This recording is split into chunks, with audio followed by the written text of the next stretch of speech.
ਸਤਿ ਸ਼੍ਰੀ ਅਕਾਲ। ਤੁਸੀਂ ਜੁੜੇ ਹੋਏ ਹੋ ਪੰਜਾਬੀ ਰੇਡੀਓ ਯੂਐਸਏ ਦੇ ਨਾਲ ਤੇ ਮੈਂ ਹਾਂ ਪ੍ਰਵੀਨ ਸ਼ਰਮਾ ਲੈ ਕੇ ਹਾਜ਼ਰ ਹਾਂ ਪੰਜਾਬੀ ਰੇਡੀਓ ਯੂਐਸਏ ਦੇ ਫ੍ਰੈਜ਼ਨੋ ਸਟੂਡੀਓ ਤੋਂ ਪ੍ਰੋਗਰਾਮ ਖਬਰ ਤੇ ਨਜ਼ਰ। ਖਬਰ ਤੇ ਨਜ਼ਰ ਪ੍ਰੋਗਰਾਮ ਦੇ ਵਿੱਚ ਆਪਣੇ ਨਾਲ ਜੁੜਨਗੇ ਪੰਜਾਬ ਤੋਂ ਪੱਤਰਕਾਰ ਦੀਪਕ ਸ਼ਰਮਾ ਚਨਾਰਥਲ ਜੀ ਤੇ ਉਹਨਾਂ ਦੇ ਨਾਲ ਆਪਾਂ ਖਬਰਾਂ ਨੂੰ ਲੈ ਕੇ ਕਰਾਂਗੇ ਚਰਚਾ। ਸਭ ਤੋਂ ਪਹਿਲਾਂ ਸ਼ਰਮਾ ਜੀ ਦਾ ਕਰਦੇ ਹਾਂ ਸਵਾਗਤ। ਸ਼ਰਮਾ ਜੀ ਸਤਿ ਸ਼੍ਰੀ ਅਕਾਲ, ਸਵਾਗਤ ਹੈ ਜੀ ਪੰਜਾਬੀ ਰੇਡੀਓ ਯੂਐਸਏ। ਸਤਿ ਸ਼੍ਰੀ ਅਕਾਲ ਪ੍ਰਵੀਨ ਜੀ, ਸਾਰੇ ਸਰੋਤਿਆਂ ਨੂੰ ਪਿਆਰ ਭਰੀ ਸਤਿ ਸ਼੍ਰੀ ਅਕਾਲ ਜੀ। ਪ੍ਰੋਗਰਾਮ ਦੇ ਵਿੱਚ ਅੱਗੇ ਵਧਣ ਤੋਂ ਪਹਿਲਾਂ ਧੰਨਵਾਦ ਕਰਦੇ ਚੱਲੀਏ ਸਾਡੇ ਸਪਾਂਸਰਸ ਦਾ, ਜਿਹੜੇ ਜ਼ਰੀਆ ਬਣਦੇ ਨੇ ਇਹਨਾਂ ਪ੍ਰੋਗਰਾਮਾਂ ਨੂੰ ਤੁਹਾਡੇ ਤੱਕ ਪਹੁੰਚਾਉਣ ਦਾ। ਖਾਲਸਾ ਇੰਸ਼ੋਰੈਂਸ ਏਜੰਸੀ ਵਾਲੇ ਪਿਛਲੇ ਕਈ ਦਹਾਕਿਆਂ ਤੋਂ ਇੰਸ਼ੋਰੈਂਸ ਦੇ ਵਿੱਚ ਸ਼ਾਨਦਾਰ ਸੇਵਾਵਾਂ ਦੇਣ ਦੇ ਲਈ ਜਾਣੇ ਜਾਂਦੇ ਨੇ। ਕਿਸੇ ਵੀ ਤਰ੍ਹਾਂ ਦੀ ਇੰਸ਼ੋਰੈਂਸ ਦੇ ਲਈ ਤੁਸੀਂ ਇਹਨਾਂ ਦੇ ਨਾਲ 408-272-2500 ਤੇ ਗੱਲ ਕਰ ਸਕਦੇ ਹੋ। ਟਰਕੀਆਨਾ ਇਮੀਗ੍ਰੇਸ਼ਨ ਲਾ ਫਰਮ ਵਾਲੇ, ਜੇ ਟਰਕੀਆਨਾ ਇਮੀਗ੍ਰੇਸ਼ਨ ਬਾਬਤ ਤੁਹਾਡਾ ਕੋਈ ਸਵਾਲ ਹੈ, ਕੋਈ ਸਲਾਹ ਕਰਨੀ ਹੈ ਤਾਂ ਜੇ ਦੇ ਨਾਲ 415-909-0503 ਤੇ ਗੱਲ ਕੀਤੀ ਜਾ ਸਕਦੀ ਹੈ।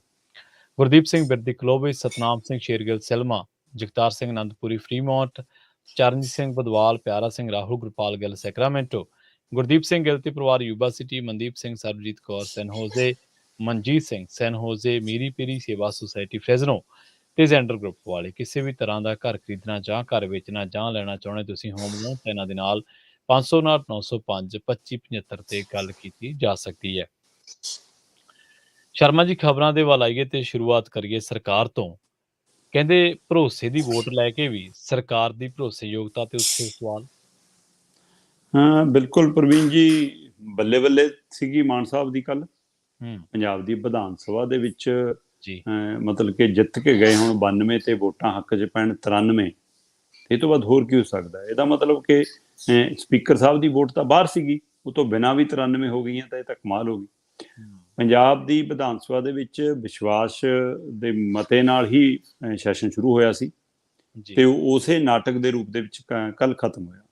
ਸੋ ਇਸ ਦੌਰਾਨ ਜੋ ਕੁਛ ਹੋਇਆ ਉਹ ਸਾਰਿਆਂ ਨੂੰ ਪਤਾ ਹੈ ਕਿ ਕਿਵੇਂ ਡੰਗ ਟਪਾਈ ਹੋਈ, ਕਿਵੇਂ ਚਰਚਾ ਤੋਂ ਭੱਜੇ, ਕਿਵੇਂ ਮੁੱਦਿਆਂ ਤੋਂ ਭੱਜੇ, ਕਿਹੜੇ ਬਿੱਲ ਕਿਵੇਂ ਪਾਸ ਕਰਨੇ ਆ, ਬਸ ਉਹਨੇ ਪਾਸ ਕਰੀਏ, ਕੋਈ ਚਰਚਾ ਨਹੀਂ, ਕੋਈ ਪੰਜਾਬ ਨੂੰ ਲੈ ਕੇ ਫਿਕਰਮੰਦੀ ਨਹੀਂ। ਕੱਲ ਭਾਸ਼ਣ ਬਾਕਮਾਲ ਸੀ। ਪਰ ਮੁੱਖ ਮੰਤਰੀ ਸਾਹਿਬ ਨੇ ਕੱਲ ਪੰਜਾਬ ਨੂੰ ਲੈ ਕੇ ਕਹਿੰਦੇ ਕਿ ਇੱਥੇ ਮੈਨੂੰ ਪਤਾ ਹੈ ਕਿਸਾਨ ਝੋਨੇ ਕਨੀ ਕਿਉਂ ਜਾਂਦੇ ਨੇ, ਅਸੀਂ ਗੰਨੇ ਤੇ ਮੋੜ ਲਿਆਉਣੇ, ਆ ਲਓ ਭਾਅ ਵਧਾਤਾ, ਅਦਾਇਗੀ ਰਹਿੰਦੀ ਆ, ਲਓ ਬਸ ਦੇ ਦੇਣੀ ਆ, ਹੁਣ ਆ ਮੁਲਾਜ਼ਮਾਂ ਦੇ ਮਸਲੇ ਬਸ ਹੁਣ ਹੱਲ ਹੋ ਜਾਣੇ ਨੇ, ਬੇਅਦਬੀ ਵਾਲੇ ਮਾਮਲਿਆਂ 'ਚ ਗੋਲੀ ਕਾਂਡ ਮਾਮਲੇ ਸਾਨੂੰ ਪਤਾ ਕੋਰਟ ਕਚਹਿਰੀਆਂ ਮਾਮਲਾ, ਤਾਂ ਕਰਕੇ ਸਮਾਂ ਲੱਗ ਰਿਹਾ, ਆਪਾਂ ਇਨਸਾਫ ਮਿਲ ਜਾਣਾ।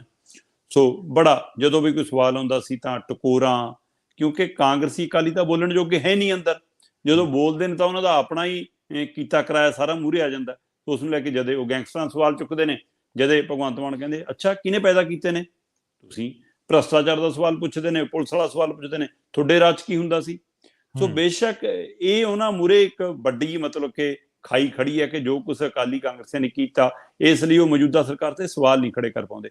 ਪਰ ਸਰਕਾਰ ਇਹੀ ਜਵਾਬ ਦੇ ਕੇ ਕਿ ਤੁਹਾਡੇ ਰਾਜ 'ਚ ਵੀ ਹੁੰਦਾ ਸੀ, ਆਪਣਾ ਬਚਾਅ ਤਾਂ ਕਰ ਰਹੀ ਹੈ, ਪਰ ਇਹਦਾ ਮਤਲਬ ਤੁਸੀਂ ਵੀ ਉਹੀ ਕੁਛ ਕਰ ਰਹੇ ਹੋ। ਇਹ ਉਹਨਾਂ ਮੂਹਰੇ ਵੀ ਚੁਣੌਤੀ ਖੜੀ ਹੈ ਫਿਰ ਕਿ ਜੇਕਰ ਤੁਹਾਡੇ ਕੋਲ ਬਦਲ 'ਚ ਇਹੀ ਜਵਾਬ ਹੈ ਕਿ ਕੋਈ ਨਾ, ਤੁਹਾਡੇ ਟਾਈਮ ਵੀ ਤਾਂ ਪੁਲਿਸ 2 ਬੰਦੇ ਮਾਰੇ ਗਏ ਸੀ, ਤੁਹਾਡੇ ਟਾਈਮ ਵੀ ਜੇਲ੍ਹ ਦੇ ਵਿੱਚੋਂ ਮੋਬਾਈਲ ਮਿਲਦੇ ਸੀ, ਤੁਹਾਡੇ ਟਾਈਮ ਵੀ ਭੱਜ ਜਾਂਦੇ ਸੀ ਪੁਲਿਸ ਵਾਲਿਆਂ ਤੋਂ ਬੰਦੇ, ਤਾਂ ਫਿਰ ਕਿਉਂ ਜੇ ਹੁਣ ਹੋ ਗਿਆ?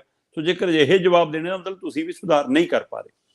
ਹਾਂ, ਜਿੱਥੋਂ ਤੱਕ ਕੱਲ ਵਾਲੀ ਖੇਡ ਹੈ ਤਾਂ ਮੈਂ ਜੇਕਰ ਇਸ ਨੂੰ ਉਹ ਤੋਂ ਗਾਹਾਂ ਦੇਖਾਂ, ਮੁੱਖ ਮੰਤਰੀ ਸਾਹਿਬ ਅੱਜ ਕੱਲ ਦੌਰੇ ਤੇ ਰਹਿੰਦੇ ਨੇ, ਖਾਸ ਕਰ ਗੁਜਰਾਤ ਔਰ ਹਿਮਾਚਲ ਦੇ, ਤੇ ਤੁਹਾਡੇ ਧਿਆਨ 'ਚ ਹੋਏਗਾ ਭਾਰਤ ਨੂੰ ਇੱਕ ਪ੍ਰਧਾਨ ਮੰਤਰੀ ਮਿਲਿਆ ਪ੍ਰਵੀਨ ਜੀ। ਉਹ ਅਜਿਹਾ ਪ੍ਰਧਾਨ ਮੰਤਰੀ ਮਿਲਿਆ ਕਿ ਉਹਦੇ ਨਾਂ ਨਾਲ ਤਾਂ ਪ੍ਰਧਾਨ ਮੰਤਰੀ ਲੱਗਿਆ, ਪਰ ਉਹ ਕਦੇ ਵੀ ਪ੍ਰਧਾਨ ਮੰਤਰੀ ਬਣ ਕੇ ਵਿਚਰਿਆ ਨਹੀਂ। ਉਸ ਦੀ ਸਮੁੱਚੀ ਕਾਰਵਾਈ ਪਾਰਟੀ ਦੇ ਪ੍ਰਚਾਰਕ ਵਜੋਂ ਹੀ ਨਜ਼ਰ ਆਈ। ਸੋ ਉਸੇ ਤਰ੍ਹਾਂ ਪ੍ਰਧਾਨ ਮੰਤਰੀ ਨਰਿੰਦਰ ਮੋਦੀ ਦੇ ਵਾਂਗ ਹੀ ਹੁਣ ਪੰਜਾਬ ਦੇ ਮੁੱਖ ਮੰਤਰੀ ਭਗਵੰਤ ਮਾਨ ਮੁੱਖ ਮੰਤਰੀ ਤਾਂ ਪੰਜਾਬ ਦੇ ਨੇ, ਪਰ ਉਹ ਮੁੱਖ ਮੰਤਰੀ ਘੱਟ ਪ੍ਰਚਾਰਕ ਵੱਧ ਨਜ਼ਰ ਆਉਂਦੇ ਨੇ। ਆਮ ਆਦਮੀ ਪਾਰਟੀ ਦਾ ਚਿਹਰਾ ਮੋਹਰਾ ਬਣ ਕੇ ਵੱਧ ਕੰਮ ਕਰਦੇ ਨਜ਼ਰ ਆਉਂਦੇ ਨੇ। ਗੁਜਰਾਤ ਗਏ, ਕੋਈ ਚੱਕਰ ਨਹੀਂ ਜੀ, ਪਾਰਟੀਆਂ ਦੇ ਬਾਕੀ ਲੀਡਰ ਵੀ ਕਦੂਰੀ ਪ੍ਰਚਾਰ ਕਰਨ ਜਾਂਦੇ ਨੇ, ਉੱਥੇ ਉਹਨਾਂ ਨੇ ਗਰਬਾ ਕੀਤਾ। ਕੋਈ ਗੱਲ ਨਹੀਂ ਜੀ, ਪੰਜਾਬ ਦੇ ਜੇਕਰ ਪੰਜਾਬ ਦਾ ਲੋਕ ਨਾਚ ਭੰਗੜਾ ਗਿੱਧਾ ਆਏ ਤਾਂ ਕੋਈ ਗੱਲ ਨਹੀਂ, ਉੱਥੇ ਵਾਲਿਆਂ ਦਾ ਗਰਬਾ ਇਹ ਤੇ ਜੇਕਰ ਆਪਾਂ ਇੱਕ ਦੂਜੇ ਭਾਈਚਾਰਕ ਸਾਂਝ ਤੇ ਕਰਦੇ ਹਾਂ ਕੋਈ ਹਰਜ ਨਹੀਂ, ਪਰ ਫਰਮੈਸ਼ ਤੇ ਭੰਗੜਾ ਪਾਇਆ ਜੀ। ਹੁਣ ਸਵਾਲ ਇਹ ਹੈ ਕਿ ਤੁਸੀਂ ਮੁੱਖ ਮੰਤਰੀ ਸੀ ਜਾਂ ਤੁਸੀਂ ਕੋਈ ਖਾੜਾ ਲਾਉਣ ਗਏ ਸੀ, ਕੋਈ ਸ਼ੋਅ ਕਰਨ ਗਏ ਸੀ ਜਿਹੜੇ ਫਰਮੈਸ਼ ਤੇ ਕੰਮ ਕਰੋਗੇ? ਸੋ ਇਸ ਲਈ ਉੱਥੇ ਸਟੇਜ ਦੇ ਉੱਤੇ ਕੋਈ ਕਿਸੇ ਟੀਮ ਦੇ ਵਿੱਚ, ਕਿਸੇ ਗਰੁੱਪ ਦੇ ਵਿੱਚ ਉਚੇਚੇ ਤੌਰ ਦੇ ਉੱਤੇ ਕੰਮ ਕੀਤਾ, ਕਿਸੇ ਦੇ ਵਿੱਚ ਨਹੀਂ ਕੰਮ ਕੀਤਾ। ਸਟੇਜ ਤੋਂ ਗਰਬੇ ਦੇ ਐਕਸ਼ਨ ਕਰਕੇ ਦਿਖਾਏ, ਕਹਿੰਦੇ ਥੱਲੇ ਫਰਮਾਇਸ਼ ਹੋ ਗਈ ਕਿ ਭਗਵੰਤ ਮਾਨ ਜੀ ਹੁਣ ਭੰਗੜਾ ਪਾ ਕੇ ਦਿਖਾਉਣਗੇ, ਭਗਵੰਤ ਮਾਨ ਜੀ ਭੰਗੜਾ ਪਾਉਣ ਲੱਗ ਗਏ। ਮਤਲਬ ਵੋਟਾਂ ਕੀ ਕੁਛ ਕਰਾਉਂਦੀਆਂ। ਪੰਜਾਬ 'ਚ ਜਦੋਂ ਚੰਨੀ ਭੰਗੜਾ ਪਾਉਂਦਾ ਸੀ ਤਾਂ ਇਹੀ ਲੋਕ ਸੀ ਜਿਹੜੇ ਰੌਲਾ ਪਾਉਂਦੇ ਸੀ। ਸੋ ਹੁਣ ਇਹੀ ਲੋਕ ਆਪ ਗਰਬਾ ਵੀ ਕਰਦੇ ਨੇ, ਆਪ ਭੰਗੜਾ ਵੀ ਪਾਉਂਦੇ ਨੇ। ਤੇ ਇਹ ਤਾਂ 2 ਸੀਨ ਨੇ ਪ੍ਰਵੀਨ ਜੀ। ਤੇ ਤੀਸਰਾ ਸੀਨ ਨਾਟਕ ਸੀ ਜਿਹੜਾ ਪੰਜਾਬ ਦੀ ਵਿਧਾਨ ਸਭਾ 'ਚ ਹੋਇਆ। ਸਵੈ ਨਾਟਕ ਤੋਂ ਬਿਨਾਂ ਕੁਛ ਨਹੀਂ ਸੀ। ਕਹਿੰਦੇ ਜੀ ਸਪੀਕਰ ਸਾਹਿਬ ਨੇ ਕਿਹਾ ਕਿ ਲਓ ਜੀ ਹੁਣ ਭਰੋਸੇ ਦੇ ਮੁੱਢ ਤੇ ਚਰਚਾ, 2 ਘੰਟੇ ਦਾ ਸਮਾਂ ਚਰਚਾ ਦਾ, 19 ਮਿੰਟ ਮਿਲੇ ਸਿਰਫ ਵਿਰੋਧੀ ਧਿਰ ਨੂੰ ਔਰ 101 ਮਿੰਟ ਮਿਲਿਆ ਜੀ ਸੱਤਾਧਾਰੀ ਧਿਰ ਨੂੰ। ਸੋ ਇੱਥੋਂ ਹਿਸਾਬ ਲਾਓ, ਮਤਲਬ ਕਿ ਤੁਸੀਂ ਇਹ, ਅਸੀਂ ਨਹੀਂ ਕਹਿੰਦੇ ਕਿ ਹਾਂ ਠੀਕ ਹੈ ਉਹ ਤਾਂ ਬੋਲਣ ਜੋਗੇ ਹੈ ਨਹੀਂ ਕਿ ਅਸੀਂ ਕਹਿੰਦੇ ਹਾਂ, ਪਰ ਤੁਸੀਂ ਉਹ ਧੱਕੇਸ਼ਾਹੀ ਕਿਉਂ ਕਰੋ? ਅੱਛਾ ਬਸਪਾ ਦਾ ਐਮਐਲਏ ਬੋਲ ਰਿਹਾ, ਕੈਮਰੇ ਸਪੀਕਰ ਸਾਹਿਬ ਤੇ ਕਰ ਦਿਓ, ਦਿਖਾਓ ਹੀ ਨਾ ਉਹਨਾਂ ਨੂੰ। ਅਕਾਲੀ ਕਾਂਗਰਸੀ ਬੋਲ ਰਿਹਾ, ਪੂਰਾ ਫਰੇਮ ਖੋਲ ਦਿਓ ਤਾਂ ਕਿ ਐਂ ਲੱਗੇ ਕਿ ਬੰਦਾ ਜਿਵੇਂ ਮਤਲਬ ਕਿ ਕੁੰਭ ਦੇ ਮੇਲੇ 'ਚ ਫਿਰ ਰਿਹਾ, ਪਤਾ ਹੀ ਨਾ ਲੱਗੇ। ਤੇ ਜਦੋਂ ਆਪਣਾ ਬੰਦਾ ਬੋਲੇ, ਸੱਤਾਧਾਰੀ ਧਿਰ ਬੋਲੇ, ਤਾਂ 3 ਬਟਨਾਂ ਤੱਕ ਦੀ ਫੋਟੋ ਦਿਖਾਓ, ਜੈਕਟ ਦਾ ਤੀਜਾ ਬਟਨ ਦਿਖਣਾ ਚਾਹੀਦਾ, ਚੌਥਾ ਨਹੀਂ ਹੈ, ਕਲੋਜ਼ ਸ਼ਾਟ ਚਾਹੀਦਾ। ਸੋ ਜਿਹੜਾ ਆਹ ਵਿਤਕਰਾ ਇਹ ਕੀ ਹੈ? ਸੱਤਾ ਦਾ ਨਸ਼ਾ। ਔਰ ਇਸੇ ਸੱਤਾ ਦੇ ਨਸ਼ੇ ਦੇ ਵਿੱਚ ਇਹ ਵਿਸ਼ਵਾਸ ਮਤ ਲਿਆਂਦਾ ਗਿਆ ਸੀ, ਜਿਹਨੂੰ ਮਿਸ਼ਨ ਲੋਟਸ ਦੇ ਨਾਂ ਦੇ ਹਵਾਲੇ ਨਾਲ ਡਰਾਮਾ ਰਚਿਆ। ਔਰ ਉਸ ਡਰਾਮੇ ਨੂੰ ਲੋਕਾਂ ਦੇ ਗਲੇ 'ਚ ਇਸ ਲਈ ਉਤਰਦਾ ਹੈ ਕਿਉਂਕਿ ਬੀਜੇਪੀ ਇਹ ਕਰਤੂਤਾਂ ਕਰਦੀ ਹੈ। ਬੀਜੇਪੀ ਨੇ ਕਿੰਨੇ ਸੂਬਿਆਂ 'ਚ ਐਮਐਲਏ ਖਰੀਦੇ ਨੇ, ਕਿੰਨੇ ਸੂਬਿਆਂ 'ਚ ਤੋੜੇ ਨੇ। ਸੋ ਉਸ ਦੇ ਨਾਂ ਦੇ ਉੱਤੇ ਵੱਡਾ ਨਾਟਕ ਹੱਲ ਕੀਤਾ ਤੇ ਕਹਿੰਦੇ ਜੀ ਸਾਨੂੰ ਜੀ 92 ਮਤਲਬ ਕਿ 93 ਐਮਐਲਏ ਦਾ ਭਰੋਸਾ ਮਿਲ ਗਿਆ। ਸਾਡੇ ਕੋਲ 92 ਐਮਐਲਏ ਨੇ, 1 ਐਮਐਲਏ ਸਾਹਿਬ ਸਾਡੇ ਸਪੀਕਰ ਨੇ, ਇਸ ਲਈ 91 ਨੇ ਵੋਟਾਂ ਪਾਉਣੀਆਂ ਸੀ, 91 ਨੇ ਉਹ ਪਾਤੀਆਂ ਤੇ 2। ਹੁਣ ਸਾਰੇ ਹੈਰਾਨ ਕਿ ਕਿਹੜੇ 2 ਪਾ ਗਏ ਜੀ। ਸੋ ਫਿਰ ਪਹਿਲੂ ਆਇਆ, ਕਹਿੰਦੇ ਜੀ ਜਦੋਂ ਕਿਹਾ ਕਿ ਅਸੀਂ ਵਿਸ਼ਵਾਸ ਮਤੇ ਦੇ ਹੱਕ 'ਚ ਪੁੱਛਣਾ ਚਾਹੁੰਦੇ ਹਾਂ ਕੌਣ ਹੈ, ਤਾਂ ਵਿਸ਼ਵਾਸ ਮਤੇ ਦੇ ਹੱਕ ਦੇ ਵਿੱਚ ਕਹਿੰਦੇ ਜੀ 91 ਐਮਐਲਏ ਨੇ ਹੱਥ ਖੜੇ ਕੀਤੇ ਤੇ ਉਹ ਵੋਟਾਂ ਗਿਣਨੀਆਂ ਗਈਆਂ। ਬੀਜੇਪੀ ਵਾਲੇ ਆਇਓ ਨਹੀਂ, ਕਾਂਗਰਸੀ ਬਾਈਕਾਟ ਕਰ ਗਏ।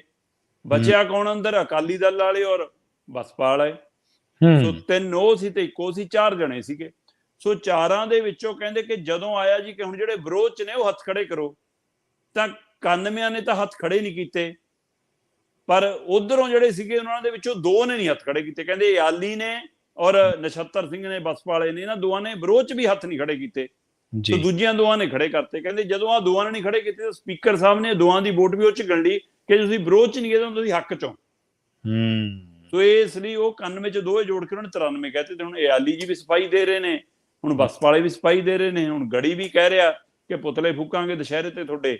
ਤੇ ਉਧਰ ਭਗਵੰਤ ਮਾਨ ਹੋਰੀ ਕਹਿੰਦੇ ਕਿ ਕੋਈ ਗੱਲ ਨਹੀਂ, ਸਾਡੇ ਕੋਲ ਤਾਂ 93 ਐਮਐਲਏ ਦਾ ਭਰੋਸਾ ਹੈ, ਸਾਨੂੰ ਭਰੋਸਾ। ਪਰ ਸਵਾਲ ਇਹ ਹੈ ਪ੍ਰਵੀਨ ਜੀ, ਇਹ ਤੁਹਾਡੇ ਐਮਐਲਏ ਨੇ ਔਰ ਤੁਸੀਂ, ਲੋਕ ਫਤਵਾ ਤੁਹਾਡੇ ਨਾਲ ਹੈ ਕਿ ਨਹੀਂ? ਅੱਜ ਬਿਲਕੁਲ ਅੱਜ ਲੋਕ ਵਿਸ਼ਵਾਸ ਤੁਸੀਂ ਗਵਾ ਚੁੱਕੇ ਹੋ ਕਿ ਨਹੀਂ? ਇਹ ਵੱਡਾ ਸਵਾਲ ਖੜਾ ਹੈ ਕਿਉਂਕਿ ਲੋਕ ਮਸਲਿਆਂ ਦੇ ਉੱਤੇ ਨਾ ਪੰਜਾਬ ਦੇ ਅੱਜ ਜਿਸ ਕਦਰ ਹੈ, ਕਿਸਾਨ ਵੀ ਸੜਕ ਤੇ ਹੈ ਜੀ, ਨੌਜਵਾਨ ਵੀ ਸੜਕ ਤੇ ਹੈ, ਬੇਰੁਜ਼ਗਾਰ ਵੀ ਸੜਕ ਤੇ ਹੈ, ਕੱਚੇ ਮੁਲਾਜ਼ਮ ਵੀ ਸੜਕ ਤੇ ਨੇ, ਪੱਕੇ ਮੁਲਾਜ਼ਮ ਵੀ ਸੜਕ ਤੇ ਨੇ, ਬੱਸਾਂ ਵਾਲੇ ਵੀ ਧਰਨਾ ਲਾ ਰਹੇ। 2 ਮਹੀਨੇ ਤੋਂ ਤਨਖਾਹ ਨਹੀਂ ਮਿਲੀ ਪੰਜਾਬ ਰੋਡਵੇਜ਼ ਦੇ ਮੁਲਾਜ਼ਮਾਂ ਨੂੰ, ਅਗਸਤ ਸਤੰਬਰ ਦੀ ਤਨਖਾਹ ਨਹੀਂ ਮਿਲੀ, ਅਕਤੂਬਰ ਮਹੀਨਾ ਚੜ ਗਿਆ। ਸੋ ਉਹਨਾਂ ਨੂੰ ਧਰਨੇ ਲਾਉਣੇ ਪੈ ਰਹੇ ਨੇ। ਉਧਰ ਡਰਾਈਵਰ ਕੰਡਕਟਰ ਕੱਚੇ ਪੱਕਿਆਂ ਨੂੰ ਲੈ ਕੇ ਉਹ ਧਰਨੇ ਲਾ ਰਹੇ ਨੇ। ਕਿਹਾ ਕਿ ਖੇਡ ਕਰ ਰਹੇ ਹੋ ਭਾਈ, ਸਾਨੂੰ ਪਰੇ ਕਰਕੇ ਤੁਸੀਂ ਨਵੀਆਂ ਭਰਤੀਆਂ ਦੀ ਸਕੀਮਾਂ ਕੱਢ ਰਹੇ ਹੋ।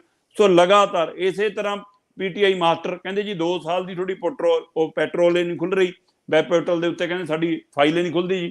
ਸੋ ਚੰਨੀ ਵੀ ਧੋਖਾ ਕਰ ਗਏ, ਹੁਣ ਤੁਸੀਂ ਵੀ ਉਹੀ ਧੋਖਾ ਕਰ ਰਹੇ ਹੋ। ਇਸ ਲਈ ਇਸ ਮਸਲੇ ਨੂੰ ਸਾਫ਼ ਹੈ ਕਿ 6 ਮਹੀਨਿਆਂ 'ਚ ਤੁਸੀਂ ਲੋਕਾਂ ਦਾ ਭਰੋਸਾ ਨਹੀਂ ਜਿੱਤ ਸਕੇ। ਤੇ ਸਰਾਰੀ ਵਾਲਾ ਮੁੱਦਾ ਤੇ ਦੀਪਕ ਟੀਨੂ ਵਾਲਾ ਮੁੱਦਾ ਪੰਜਾਬ ਦੀ ਵਿਧਾਨ ਸਭਾ 'ਚ ਸਭ ਤੋਂ ਵੱਡਾ ਮੁੱਦਾ ਬਣ ਕੇ ਗੁੰਜਿਆ ਕਿ ਭਾਈ ਤੁਹਾਡੇ ਰਾਜ 'ਚ ਗੈਂਗਸਟਰ ਵੀ ਭੱਜ ਜਾਂਦੇ ਨੇ, ਤੁਹਾਡੇ ਰਾਜ ਦੇ ਵਿੱਚ ਮਤਲਬ ਕਿ ਸਰਾਰੀ ਵਰਗੇ ਮਾਮਲੇ ਵੀ ਸਾਹਮਣੇ ਆਉਂਦੇ ਨੇ, ਤੇ ਇਹਨਾਂ ਮਸਲਿਆਂ ਦੇ ਤੁਹਾਡੇ ਕੋਲ ਜਵਾਬ ਨਹੀਂ ਗੇ। ਤਾਂ ਇਸ ਲਈ ਬੇਸ਼ੱਕ ਐਮਐਲਏਆਂ ਦੇ ਹਵਾਲੇ ਨਾਲ ਭਰੋਸੇ ਦਾ ਵੋਟ ਤਾਂ ਜਿੱਤ ਲਿਆ, ਪਰ ਹਕੀਕਤ ਦੇ ਵਿੱਚ ਸਰਕਾਰ ਦਾ ਭਰੋਸਾ ਡਗਮਗਾ ਚੁੱਕਿਆ। ਲੋਕਾਂ ਦਾ ਉਹਨਾਂ ਦੇ ਉੱਤੇ ਭਰੋਸਾ ਡਗਮਗਾ ਰਿਹਾ। ਲੋਕ ਨਾ ਕਾਂਗਰਸੀਆਂ ਕੰਨੀ ਮੁੜਨਾ ਚਾਹੁੰਦੇ ਨੇ, ਨਾ ਅਕਾਲੀ ਦਲ ਕੰਨੀ ਮੁੜਨਾ ਚਾਹੁੰਦੇ ਨੇ, ਨਾ ਬੀਜੇਪੀ ਕੰਨੀ ਰੁਖ ਕਰਨਾ ਚਾਹੁੰਦੇ ਨੇ, ਪਰ ਇਹਨਾਂ ਤੋਂ ਵੀ ਉਕਤਾ ਗਏ ਨੇ, ਇਹਨਾਂ ਤੋਂ ਵੀ ਔਖੇ ਹੋਣ ਲੱਗੇ ਨੇ। ਉਹ ਕਹਿੰਦੇ ਕੋਰਟ ਕਚਹਿਰੀ ਪਹਿਲਾਂ ਪੈਸੇ ਦੇ ਕੇ ਕੰਮ ਹੁੰਦੇ ਸੀ, ਹੁਣ ਪੈਸਿਆਂ ਦੇ ਰੇਟ ਵੀ ਵੱਧ ਗਏ ਤੇ ਤਾਂ ਵੀ ਕੰਮ ਨਹੀਂ ਹੁੰਦੇ। ਸੋ ਇਸ ਲਈ ਇਸ ਕਦਰ ਲੋਕ ਔਖੇ ਨੇ ਤੇ ਉਹਦੇ ਕਾਰਨ ਕਿ ਡਰਾਮਾ ਤਾਂ ਹੋ ਗਿਆ ਭਰੋਸੇ ਦਾ ਵੋਟ ਜਿੱਤਣ ਦਾ, ਪਰ ਹਕੀਕਤ ਦੇ ਵਿੱਚ ਭਰੋਸਾ ਡਾਮਾਡੋਲ ਆ ਪ੍ਰਵੀਨ ਜੀ। ਜੀ ਬਿਲਕੁਲ। ਆਪਾਂ ਅਗਲੀ ਖਬਰ ਦੇ ਵੱਲ ਵਧੀਏ ਸ਼ਰਮਾ ਜੀ, ਤੇ ਗੱਲ ਕਰੀਏ ਇਸੇ ਮਸਲੇ ਤੋਂ ਲੈ ਇਸੇ ਮਸਲੇ ਜਿੱਥੋਂ ਇਹ ਗੱਲ ਸ਼ੁਰੂ ਹੋਈ ਸੀ ਉਸੇ ਨਾਲ ਜੁੜੀ ਖਬਰ ਤੋਂ। ਬਹੁਤ ਸ਼ਾਇਦ ਐਮਐਲਏਜ਼ ਵੀ ਇਸ ਗੱਲ ਦੇ ਵਿੱਚ ਗੱਚਾ ਖਾਂਦੇ ਆ ਕਿ ਜਿਹੜੀ ਗੱਲ ਤੁਸੀਂ ਸਦਨ ਦੇ ਵਿੱਚ ਖੜ ਕੇ ਬੋਲਦੇ ਹੋ ਉਹ ਔਨ ਦੀ ਰਿਕਾਰਡ ਆ, ਉਹ ਤੁਹਾਡਾ ਬਾਹਰ ਬਿਠਾਵੀਆਂ ਵਾਲੇ ਕੰਮ ਨਹੀਂਗਾ ਕਿ ਤੁਸੀਂ ਸਟੇਜਾਂ ਤੇ ਖੜ ਕੇ 2-2 ਮੀਟਰ ਲੰਬੇ ਗੱਪ ਰੇੜੀ ਜਾਣੇ ਚੌਰਸੀ, ਉਹ ਨਹੀਂਗਾ।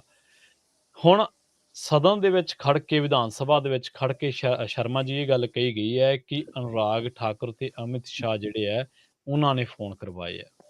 ਮਿਸ਼ਨ ਲੋਟਸ ਦੇ ਸੈਨਾਪਤੀ ਅਮਿਤ ਸ਼ਾਹ ਤੇ ਅਨੁਰਾਗ ਠਾਕੁਰ ਇਹ ਗੱਲ ਕਹੀ ਗਈ ਹੈ ਤੇ ਮੁੜ ਕੇ ਕਾਂਗਰਸੀ ਕਹਿੰਦੇ ਕਿ ਤੁਸੀਂ ਸਾਨੂੰ ਕਹਿੰਦੇ ਸੀ ਭਾਜਪਾ ਨਾਲ ਰਲੇ ਆ, ਜੇ ਤੁਹਾਡੇ ਜਦਾਮਾ ਤੇ ਬਾਈ ਨੇ FIR ਕਰਕੇ ਦਿਖਾਓ। ਮਤਲਬ ਉਲਟਾ ਚੈਲੰਜ ਹੋ ਗਿਆ ਸਰਕਾਰ। ਬਿਲਕੁਲ, ਇਸੇ ਲਈ ਇੱਕ ਪਾਸੇ ਕੱਲ ਪੰਜਾਬ ਦੀ ਵਿਧਾਨ ਸਭਾ ਦੇ ਵਿੱਚ ਭਾਜਪਾ ਮੁਰਦਾਬਾਦ ਦੇ ਉਹਨੇ ਅਗਰਾਲ ਨੇ ਜਿਹੜਾ ਇਹਨਾਂ ਦਾ ਸ਼ੀਤਲ ਹੈ ਨਾ, ਉਹਨੇ ਨਾਅਰੇ ਵੀ ਲਾਏ ਜੀ। ਤੇ ਦੂਸਰੇ ਪਾਸੇ ਇੱਕ ਰਮਨ ਅਰੋੜਾ ਜਲੰਧਰ ਤੋਂ MLA ਆ, ਉਹਨੇ ਵੀ ਬਾਂਹ ਖੜੀਆਂ ਕਰਕੇ ਕਿਹਾ, ਤੇ 2 MLA ਨੇ ਜਿਹੜੇ ਵਿਜੀਲੈਂਸ ਕੋਲ ਵੀ ਜਾ ਕੇ ਆਪਣੇ ਬਿਆਨ ਦਰਜ ਕਰਾਇਆ ਹੈ, ਤੇ ਉਹਨਾਂ ਬਿਆਨਾਂ 'ਚ ਵੀ ਉਹ ਅਮਿਤ ਸ਼ਾਹ ਤੋਂ ਲੈ ਕੇ ਅਨੁਰਾਗ ਠਾਕਰ ਤੱਕ ਦਾ ਹਵਾਲਾ ਦਿੰਦੇ ਨੇ। ਔਰ ਅਨੁਰਾਗ ਠਾਕਰ ਤੇ ਜਲੰਧਰ ਤੇ ਸ਼ੀਤਲ ਅਗਰਾਲ ਤੇ ਰਮਨ ਅਰੋੜਾ, ਇਹਨਾਂ ਦਾ ਕਨੈਕਸ਼ਨ ਇਸ ਲਈ ਵੀ ਜੁੜਦਾ ਹੈ ਪ੍ਰਵੀਨ ਜੀ, ਕਿਉਂਕਿ ਅਨੁਰਾਗ ਹੋਰਾਂ ਦਾ ਜਾਂ ਉਹਨਾਂ ਦੇ ਉਹਦੇ ਪਿਤਾ ਦਾ ਜ਼ਿਆਦਾਤਰ ਜਲੰਧਰ ਨਾਲ ਹੀ ਵਾਹ ਵਾਸਤਾ ਹੈ।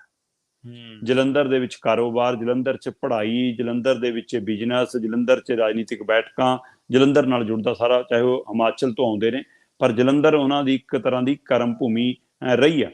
ਸੋ ਉਹ ਕਰਮ ਭੂਮੀ ਕਦੋਂ ਸੌਦੇ ਵਾਲੀ ਭੂਮੀ 'ਚ ਬਦਲ ਜਾਂਦੀ ਹੈ ਪਤਾ ਨਹੀਂ ਲੱਗਦਾ, ਕਿਉਂਕਿ ਰਾਜਨੀਤੀ ਸੌਦਾਬਾਜ਼ੀ ਹੈ। ਸੋ ਇਸੇ ਲਈ ਅਨੁਰਾਗ ਜਿਹੜੇ ਉਹਨਾਂ ਦੇ ਹੁਣ ਮਤਲਬ ਕਿ ਆਮ ਆਦਮੀ ਪਾਰਟੀ ਦੇ MLA ਨੇ, ਉਹ ਇਸ ਲਈ ਵੀ ਮਤਲਬ ਕਿ ਖੁੱਲ ਕੇ ਚਾਮਲ ਕੇ ਕਹਿ ਲੋ ਬੋਲ ਰਹੇ ਨੇ, ਕਿਉਂਕਿ ਉਹ ਉਹਨਾਂ ਚੋਂ ਆਏ ਨੇ। ਔਰ ਇਹਨਾਂ ਨੇ ਉਹਨਾਂ ਦੇ MC ਤੋੜੇ ਨੇ, ਇਹਨਾਂ ਨੇ ਉਹਨਾਂ ਦੇ ਲੀਡਰ ਵੀ ਤੋੜੇ ਨੇ BJP ਦੇ, ਤੇ ਉਹਦੇ ਬਾਵਜੂਦ ਹੁਣ BJP ਦੇ ਸਵਾਲ ਖੜੇ ਕਰਨੇ। ਇਸ ਲਈ ਟਕਰਾਅ ਮਤਲਬ ਕਿ ਕਿਤੇ ਤਿੱਖਾ ਵੀ ਹੋ ਸਕਦਾ ਹੈ। ਇਹ ਸਰਕਾਰਾਂ ਦਾ ਟਕਰਾਅ ਬਦਲ ਸਕਦਾ, ਪਾਰਟੀਆਂ ਤੋਂ ਲੈ ਕੇ। ਤਾਂ ਹੀ ਤੁਸੀਂ ਜਿਹੜੀ ਗੱਲ ਕਹਿ ਰਹੇ ਹੋ ਉਹਦੇ ਵਿੱਚ ਬਹੁਤ ਵਜਨ ਹੈ ਕਿ ਬਾਹਰ ਜਦੋਂ ਬੋਲਦੇ ਹੋ ਤੁਸੀਂ ਪਾਰਟੀ ਬੋਲਦੇ ਹੋ, ਤੇ ਜਦੋਂ ਵਿਧਾਨ ਸਭਾ 'ਚ ਬੋਲਦੇ ਹੋ ਬਤੌਰ ਸਰਕਾਰ ਦੇ ਨੁਮਾਇੰਦੇ ਬੋਲਦੇ ਹੋ ਜੀ, ਤੁਸੀਂ ਸਰਕਾਰੀ ਧਿਰ ਵਜੋਂ ਬੋਲ ਰਹੇ ਹੋ ਉੱਥੇ ਹੋ। ਤੇ ਉਹਦਾ ਰਿਕਾਰਡ ਹੈ, ਕਿਉਂ ਰਿਕਾਰਡ ਤੁਸੀਂ ਵਿਧਾਨ ਸਭਾ ਦੇ ਅੰਦਰ ਖੜ ਕੇ ਗੱਲ ਕਹੀ ਹੈ ਕਿ ਹਾਂ ਸਾਨੂੰ ਅਨੁਰਾਗ ਠਾਕਰ ਤੇ ਅਮਿਤ ਸ਼ਾਹ ਨੇ ਖਰੀਦਣ ਦੀ ਕੋਸ਼ਿਸ਼ ਕੀਤੀ। ਹਵਾਲਾ ਦਿੱਤਾ ਜਾ ਰਿਹਾ ਹੁਣ, ਜਿਹੜੀ ਬਿਆਨ ਦੇ ਕੇ ਆਏ ਨੇ, ਆਪਣੇ ਬਿਆਨ ਦਰਜ ਵੀ ਕਰਾ ਕੇ ਆਏ ਨੇ, ਉਹਦੇ ਵਿੱਚ ਵੀ ਉਹ ਕਹਿੰਦੇ ਨੇ ਕਿ ਜੀ ਜਿਹੜੀ ਸੁਖਨਾ ਲੇਕ ਹੈ ਉਹਦੀ ਪਾਰਕਿੰਗ ਸਾਨੂੰ 2-3 ਬੰਦੇ ਮਿਲੇ, ਉਹ ਕਹਿੰਦੇ ਅਸੀਂ ਪੰਜਾਬ ਹਰਿਆਣਾ ਹਾਈ ਕੋਰਟ ਦੇ ਵਕੀਲ ਹਾਂ, ਤੇ ਤੁਸੀਂ 25 ਕਰੋੜ ਦਾ ਤੁਹਾਨੂੰ ਗਿਫਟ ਆਊਗਾ, ਇਹਦੇ ਪਿੱਛੇ ਅਨੁਰਾਗ ਠਾਕਰ ਹੋਰਾਂ ਦਾ ਹੱਥ ਹੈ, ਫਿਰ ਤੁਹਾਨੂੰ ਬਾਊ ਜੀ ਨਾਲ ਮਿਲਾ ਦਾਂਗੇ ਜੇ ਤੁਸੀਂ ਗਿਫਟ ਪ੍ਰਵਾਨ ਕਰ ਲਿਆ। ਸੋ ਇਸ ਹਵਾਲੇ ਉਹਨਾਂ ਨੇ ਸਿੱਧਾ ਦੋਸ਼ ਲਾਇਆ। ਤੋ ਇਹਦੇ ਵਿੱਚ ਉਹਨਾਂ ਨੂੰ ਇਹ ਸਾਬਤ ਕਰਨਾ ਪੈਣਾ ਹੁਣ, ਤੇ ਸਾਬਤ ਕਰਨ ਦੀ ਖੇਡ ਇਹਨਾਂ ਨੂੰ ਪੁੱਠੀ ਵੀ ਪੈ ਸਕਦੀ ਆ ਜੀ, ਕਿਉਂਕਿ BJP ਜੇ ਖੇਡ ਖੇਡਦੀ ਵੀ ਆ ਤਾਂ ਉਹ ਕੱਚੀਆਂ ਗੋਲੀਆਂ ਨਹੀਂ ਖੇਡਦੀ ਜੀ। ਉਹ ਇਹ ਖੇਡ, ਔਰ ਕਿਹੜੇ ਉਹ ਜਿਹੜੇ ਸਾਹਮਣੇ ਸਵਾਲ ਇਹ ਹੈ ਕਿ ਕਾਂਗਰਸੀ ਜਦੋਂ ਰੌਲਾ ਪਾਉਂਦੇ ਤਾਂ ਆਮ ਆਦਮੀ ਪਾਰਟੀ ਨੇ ਸਵਾਲ ਖੜੇ ਕੀਤੇ, ਭਾਈ ਤੁਸੀਂ ਤਾਂ ਵੱਧ ਪੀੜਤ ਹੋ ਸਾਡੇ ਨਾਲੋਂ, ਤੁਹਾਡੀਆਂ ਸਰਕਾਰਾਂ ਖਰੀਦੀਆਂ, ਤੁਹਾਡੀਆਂ ਸਰਕਾਰਾਂ ਡੇਗੀਆਂ, ਤੁਹਾਡੀਆਂ ਸਰਕਾਰਾਂ ਤੋੜ ਮੋੜ ਕੀਤੀਆਂ, ਤੁਹਾਡੇ MLA ਤੋੜ ਕੇ ਲੈ ਗਏ। ਹਰਿਆਣਾ ਤਾਜੀ ਉਦਾਹਰਨ ਆਪਣੇ ਸਾਹਮਣੇ ਕੁਲਦੀਪ ਬਿਸ਼ਨੋਈ ਵਾਲਾ ਮਾਮਲਾ। ਸੋ ਇਸ ਲਈ ਉਹਦੇ ਬਾਵਜੂਦ ਵੀ ਮਤਲਬ ਕਿ ਇਹ ਗੱਲ ਪੰਜਾਬ 'ਚ ਕਿਉਂ ਨਹੀਂ ਮੰਨੀ ਜਾ ਰਹੀ ਕਿ ਹਾਂ BJP ਨੇ ਏਦਾਂ ਇਹਨਾਂ ਦੇ ਖਰੀਦਣ ਦੀ ਕੋਸ਼ਿਸ਼ ਕੀਤੀ, ਲੋਕ ਕਿਉਂ ਨਹੀਂ ਇਸ ਗੱਲ ਨੂੰ ਪ੍ਰਵਾਨ ਕਰ ਰਹੇ? ਇਹ ਸਵਾਲ ਵੱਡਾ ਖੜਾ ਹੈ ਕਿ ਲੋਕਾਂ ਦੇ ਗੱਲਾਂ ਨੂੰ ਐਵੇਂ ਲੱਗਦਾ ਕਿ ਆਮ ਆਦਮੀ ਪਾਰਟੀ ਡਰਾਮਾ ਕਰ ਰਹੀ ਆ, ਔਰ ਚਿਹਰੇ ਮੋਰੇ ਉਹ ਬਣਾਏ ਜਿਨ੍ਹਾਂ ਦੇ BJP ਨਾਲ ਤਾਲਮੇਲ ਰਹੇ ਨੇ, BJP ਨਾਲ ਸੰਬੰਧ ਰਹੇ ਨੇ। ਔਰ ਇਸ ਲਈ ਭਰੋਸਾ ਬਣਨਾ ਚਾਹੀਦਾ ਸੀ ਕਿ ਹਾਂ ਆਪਣੇ ਪੁਰਾਣੇ ਸਾਥੀ ਤੱਕ ਤਾਂ BJP ਪਹੁੰਚ ਆਸਾਨੀ ਨਾਲ ਕਰ ਸਕਦੀ ਆ, ਉਹਨਾਂ ਨਾਲ ਤਾਂ ਤਾਲਮੇਲ ਚੰਗਾ ਹੋ ਸਕਦਾ, ਪਰ ਉਹਦੇ ਬਾਵਜੂਦ ਵੀ ਲੋਕਾਂ ਦੇ ਗਲੇ 'ਚ ਇਹ ਗੱਲ ਨਹੀਂ ਅਜੇ ਉਤਰੀ ਕਿ ਪੰਜਾਬ 'ਚ BJP ਅਜੇ ਤਾਂ ਨਹੀਂ ਕਰ ਸਕਦੀ, ਜਿੱਦਣ ਕਰੂਗੀ ਫਿਰ ਖੁੱਲਾ ਖੇਡੂਗੀ ਉਦੋਂ ਦੇਖਾਂਗੇ ਕਹਿੰਦੇ। ਸੋ ਇਸ ਲਈ ਇਹ ਮਿਸ਼ਨ ਲੋਟਸ ਚਾਹੇ ਉਹ ਵਿਧਾਨ ਸਭਾ ਦੇ ਵਿੱਚ ਆਪਣੇ ਵੱਲੋਂ ਮਤਲਬ ਕਿ ਫੇਲ ਕਰਾਰ ਦੇ ਦਿੱਤਾ ਆਮ ਆਦਮੀ ਪਾਰਟੀ ਨੇ, ਪਰ ਜਿਹੜੇ ਰਿਕਾਰਡ ਔਨ ਰਿਕਾਰਡ ਜਿਹੜੀਆਂ ਗੱਲਾਂ ਕਹਿਤੀਆਂ ਜਾਂ ਹੁਣ ਵਿਜੀਲੈਂਸ ਕੋਲ ਜਿਹੜੇ ਬਿਆਨ ਦੇਤੇ, ਉਸ ਮਾਮਲੇ 'ਚ ਉਲਝ ਵੀ ਸਕਦੇ ਨੇ। ਪਾਰਟੀਆਂ ਦਾ ਟਕਰਾਅ, ਹਿਮਾਚਲ ਔਰ ਗੁਜਰਾਤ ਦੀਆਂ ਚੋਣਾਂ ਨੂੰ ਲੈ ਕੇ ਵਧਿਆ ਟਕਰਾਅ, ਕੇਂਦਰ ਔਰ ਪੰਜਾਬ ਸਰਕਾਰ 'ਚ ਟਕਰਾਅ 'ਚ ਜੇ ਬਦਲਿਆ ਤਾਂ ਉਹਦਾ ਨੁਕਸਾਨ ਪੰਜਾਬ ਨੂੰ ਵੱਧ ਹੋਣਾ। ਪਾਰਟੀਆਂ ਨੂੰ ਹੋਵੇ ਚਾਹੇ ਨਾ ਹੋਵੇ, MLA ਨੂੰ ਹੋਵੇ ਚਾਹੇ ਨਾ ਹੋਵੇ, ਪਰ ਇਹਦੀ ਫਿਕਰਮੰਦੀ ਪੰਜਾਬ ਨੂੰ ਕਰਨੀ ਪੈਣੀ ਹੈ ਕਿ ਜਦੋਂ ਸੱਤਾ ਟਕਰਾਉਂਦੀ ਹੈ, ਸਰਕਾਰਾਂ ਟਕਰਾਉਂਦੀਆਂ, ਤਾਂ ਉਹਦਾ ਫਿਰ ਸੂਬੇ ਨੂੰ ਨੁਕਸਾਨ ਹੋਣ ਦਾ ਖਤਰਾ ਵੱਧ ਖੜਾ ਹੈ। ਕਿਉਂਕਿ ਕੇਂਦਰ ਬਨਾਮ ਪੰਜਾਬ ਸਰਕਾਰ ਜੇਕਰ ਹੋਈ ਤਾਂ ਉਹਦੇ ਨਾਲ ਪੰਜਾਬ ਦੇ ਉੱਤੇ ਕਿੰਨੇ ਮਸਲਿਆਂ ਦੇ ਉੱਤੇ ਅਸਰ ਪੈ ਸਕਦਾ, ਕਿੰਨੀਆਂ ਯੋਜਨਾਵਾਂ ਤੇ ਅਸਰ ਪੈ ਸਕਦਾ, ਕਿੰਨੇ ਕੰਮਾਂ ਦੇ ਉੱਤੇ, ਸਰਕਾਰੀ ਕੰਮਾਂ ਤੇ ਅਸਰ ਪੈ ਸਕਦਾ, ਇਸ ਦੀ ਫਿਕਰਮੰਦੀ ਵੀ ਹੈਗੀ। ਜੀ ਬਿਲਕੁਲ। ਅਗਲੀ ਖਬਰ ਦੀ ਗੱਲ ਕਰੀਏ ਤੇ ਗੱਲ ਕਰੀਏ ਪੰਜਾਬ ਪੁਲਿਸ ਦੀ ਨਾਕਾਮੀ ਦੀ। ਜਿਹੜੀ ਟੀਨੂ ਦੀ ਫਰਾਰੀ ਹੋਈ ਹੈ ਸ਼ਰਮਾ ਜੀ, ਉਹਨੂੰ ਹੁਣ ਪੰਜਾਬ ਪੁਲਿਸ ਦੀ ਨਾਕਾਮੀ ਕਹੀਏ ਜਾਂ ਗੈਂਗਸਟਰਾਂ ਦੇ ਨਾਲ ਗੱਠਜੋੜ ਕਹੀਏ? ਬਿਲਕੁਲ, ਇਸ ਨੂੰ ਤੁਸੀਂ ਚਾਹੇ ਨਾਕਾਮੀ ਵਾਲੇ ਐਂਗਲ ਤੋਂ ਵਿਚਾਰ ਕਰ ਲਓ, ਚਾਹੇ ਭ੍ਰਿਸ਼ਟਾਚਾਰੀ ਐਂਗਲ ਤੋਂ ਵਿਚਾਰ ਕਰ ਲਓ, ਦੋਵੇਂ ਪਹਿਲੂ ਹੈਗੇ। ਪ੍ਰਵੀਨ ਜੀ, ਇੱਕ ਦੀਪਕ ਟੀਨੂ ਨਾਂ ਦਾ ਗੈਂਗਸਟਰ ਹੈ, ਵੱਡਾ ਨਾਮੀ ਗੈਂਗਸਟਰ ਕਹਾਉਂਦਾ ਹੈ, ਤੇ ਸਿੱਧੂ ਮੂਸੇਵਾਲੇ ਦੇ ਕਤਲ ਦੇ ਮਾਮਲੇ ਦੇ ਵਿੱਚ ਉਹ ਲੋੜੀਂਦਾ ਸੀ, ਕਹਿੰਦੇ ਉਹਦੇ ਵਿੱਚ ਸਾਜ਼ਿਸ਼ ਘਾੜਾ ਸੀ, ਤੇ ਜੀ ਫੜ ਲਿਆ ਗਿਆ, ਗ੍ਰਿਫਤਾਰ ਕਰ ਲਿਆ ਗਿਆ, ਵੱਡੀ ਪ੍ਰਾਪਤੀ ਹੋ ਗਈ, ਤਰਨਤਾਰਨ ਦੀ ਗੋਬਿੰਦਵਾਲ ਜੇਲ੍ਹ ਦੇ ਵਿੱਚ ਰੱਖਿਆ ਗਿਆ। ਤੇ ਉਹ ਦੀਪਕ ਟੀਨੂ 35 ਕੇਸਾਂ ਦੇ ਵਿੱਚ 5 ਤੋਂ ਵੱਧ ਸੂਬਿਆਂ 'ਚ ਲੋੜੀਂਦਾ ਹੈ, ਚਾਹੇ ਉਹ ਪੰਜਾਬ ਹੈ, ਚਾਹੇ ਉਹ ਹਰਿਆਣਾ ਹੈ, ਚਾਹੇ ਉਹ ਰਾਜਸਥਾਨ ਹੈ, ਚਾਹੇ ਉਹ ਦਿੱਲੀ ਹੈ, ਚਾਹੇ ਉਹ ਚੰਡੀਗੜ੍ਹ ਹੈ, ਕਿੰਨੇ ਥਾਵਾਂ ਤੇ 35 ਕੇਸ। ਤੇ ਪੰਚਕੂਲਾ ਪੁਲਿਸ ਨੂੰ ਉਹ ਪਹਿਲਾਂ ਵੀ ਪਚੱਕੀ ਦੇ ਕੇ ਭੱਜ ਚੁੱਕਿਆ। ਸੋ ਇਸ ਲਈ ਇਸ ਪਹਿਲੂ ਨੂੰ ਲੈ ਕੇ ਉਹਦੇ ਉੱਤੇ ਕਹੀ ਜਿਹੀ ਨਜ਼ਰ ਹੋਣੀ ਚਾਹੀਦੀ ਸੀ, ਕਿਹੋ ਜਿਹਾ ਪਹਿਰਾ ਹੋਣਾ ਚਾਹੀਦਾ ਸੀ, ਸਮਝਣ ਦੀ ਗੱਲ ਹੈ। ਤੇ ਬਾਰ-ਬਾਰ ਮਾਨਸਾ ਪੁਲਿਸ ਹੀ ਉਸ ਨੂੰ ਕਹਿੰਦੇ ਜੀ ਪੁੱਛਗਿੱਛ ਦੇ ਮਾਮਲੇ ਦੇ ਹਵਾਲੇ ਨਾਲ ਉੱਥੋਂ ਲੈ ਕੇ ਆਉਂਦੀ ਸੀ ਗੋਬਿੰਦਵਾਲ ਜੇਲ੍ਹ ਚੋਂ, ਔਰ ਇੱਕੋ ਟੀਮ ਹੈ ਜਿਹੜੀ ਉਹਨੂੰ ਉੱਥੋਂ ਲੈ ਕੇ ਆਉਂਦੀ ਸੀ, ਤੇ ਇਹੀ ਟੀਮ ਹੈ ਜਿਹਦੀ ਲੀਡ ਕਰਦੇ ਉੱਥੇ ਸੀਏ ਸਟਾਫ ਵਾਲੇ ਪ੍ਰਿਤਪਾਲ ਜੀ ਹੈ। ਫਿਰ ਉਹਨੂੰ ਕਹਿੰਦੇ ਸਰਦੂਲਗੜ੍ਹ ਦੀ ਸੈਰ ਕਰਾ ਲਿਆਉਂਦੇ ਸੀ, ਔਰ ਇਹ ਕਹਿੰਦੇ ਪਹਿਲਾ ਮੌਕਾ ਨਹੀਂ ਗਾ, ਤੀਜੀ ਚੌਥੀ ਵਾਰ ਲੈ ਕੇ ਗਏ। ਔਰ ਇਹਦੇ ਵਿੱਚ ਖਾਸ ਗੱਲ ਦੇਖੋ ਕਿ ਤੁਸੀਂ ਉਸ ਨੂੰ ਖੁੱਲੀ ਗੱਡੀ 'ਚ ਲਿਜਾਇਆ ਜਾਂਦਾ ਜੀ, ਪ੍ਰਾਈਵੇਟ ਗੱਡੀ ਹੈ, ਤੇ ਉਹ ਗੱਡੀ ਦੀ ਡਰਾਈਵਰੀ ਵੀ ਉਹ ਆਪ ਕਰਦਾ, ਉਸ ਗੱਡੀ ਨੂੰ ਚਲਾ ਕੇ ਵੀ ਆਪ ਲੈ ਕੇ ਜਾਂਦਾ। ਫਿਰ ਉਹਦੇ ਨਾਲ ਕੋਈ ਹੱਥਕੜੀ ਨਾ ਕੋਈ ਸਿਕਿਉਰਿਟੀ ਉਹਦੇ ਨਾਲ, ਹੋਰ ਕੱਲਾ ਪ੍ਰਿਤਪਾਲ ਲੈ ਕੇ ਜਾਂਦਾ। ਇੰਨਾ ਭਰੋਸਾ ਬਣ ਗਿਆ ਜੀ, ਕਹਿੰਦੇ ਜੀ ਉਹ ਤਾਂ ਪੁੱਛਗਿੱਛ ਲਈ ਲੈ ਕੇ ਜਾਣਾ ਸੀ, ਉਹਨੇ ਹਥਿਆਰ ਬਰਾਮਦ ਕਰਾਉਣੇ ਸੀ AK-47 ਤੇ ਮਿਲਾਉਣ ਲਿਜਾ ਰਹੇ ਹੋ ਸਹੇਲੀ ਨੂੰ, ਕਹਿੰਦੇ।